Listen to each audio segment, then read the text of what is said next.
Hello physios, welcome to you physio hub. आज हम देखने वाले हैं मैलेट फिंगर। ये 5 मार्क्स का टॉपिक है और यूनिवर्सिटी में कई बार पूछा जा चुका है।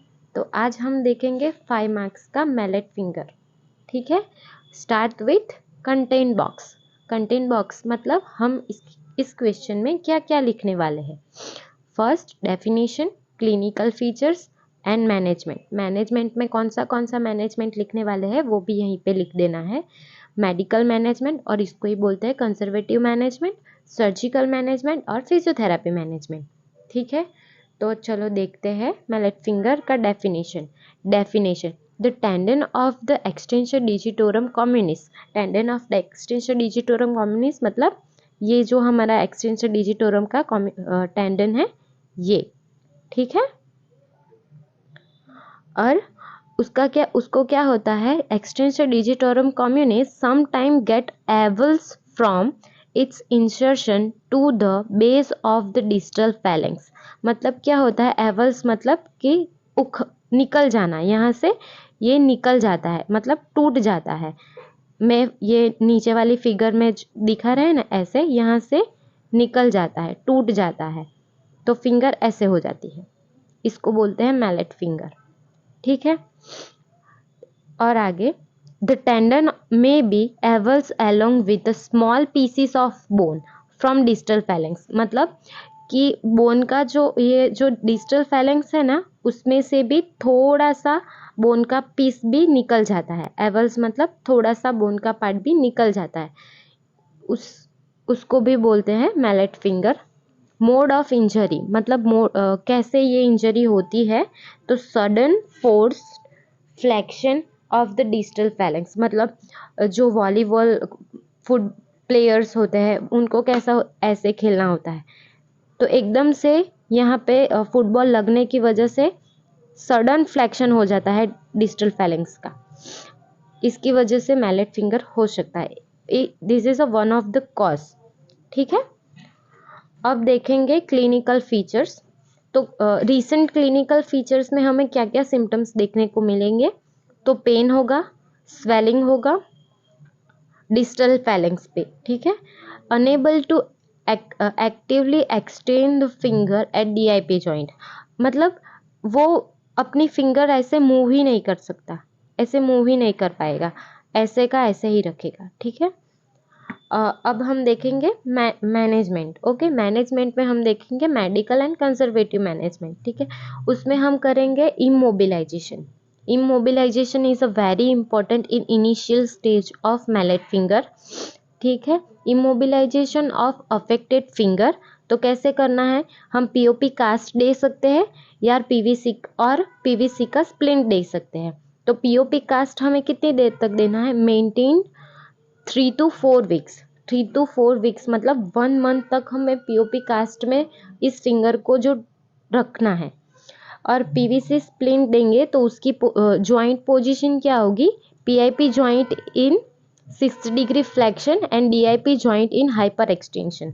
ठीक है, ये मैं आपको नीचे वाली फिगर में दिखा रही हूँ, इस तरह से जॉइंट पोजीशन होगी और स्प्लिंट भी उसी तरह से होगी। अब देखेंगे सर्जिकल मैनेजमेंट। क्या देखेंगे, सर्जिकल मैनेजमेंट। ठीक है, rupture tendon some time repaired by surgery. Some time when tendon is rupture more than grade 2, मतलब grade 3 तक जब टेंडन टूट जाता है तब हमें सर्जरी की ज़रूरत पड़ती है। ठीक है, तब क्या करते हैं, avulse bony fragment is fix by Kirschner wire. जो टूट गया है वो के वायर से फिक्स कर देते हैं, मतलब सिल देते हैं।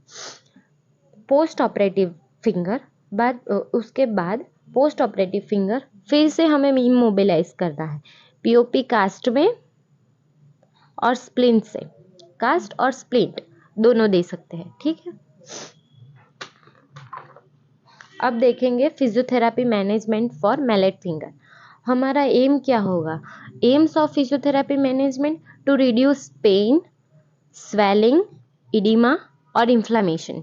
ओके, और दूसरा गोल होगा to regain voluntary extension at DIP joint. ये हमारा रेंज ऑफ मोशन, मतलब ये दोनों सेम ही आएंगे, ठीक है।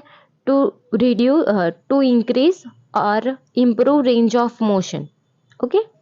To maintain and increase muscle strength of wrist extensors and intrinsic muscle, ठीक है।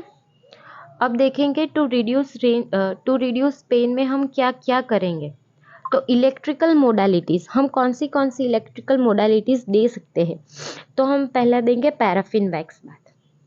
वो कितनी देर तक देंगे, 5 to 7 मिनट तक। उससे क्या होगा, तो पेन डिक्रीज हो जाएगा और range of motion DIP joint की इम्प्रूव होगी। जैसे ही पेन डिक्रीज होगा तब हमको रेंज में इम्प्रूवमेंट दिखेगी, अपने आप दिखेगी, ठीक है। अब अल्ट्रासाउंड देंगे फॉर स्वेलिंग और इडिमा, 1 मेगाहर्ट्ज पल्स मोड में देंगे। आप पल्स मोड आप अपने हिसाब से डिसाइड कर सकते हो।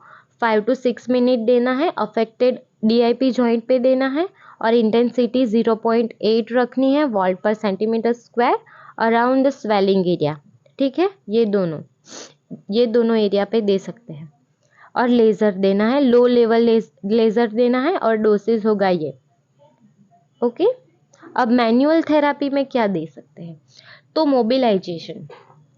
Mobilisation of affected MCP, PIP and DIP joints, ठीक है।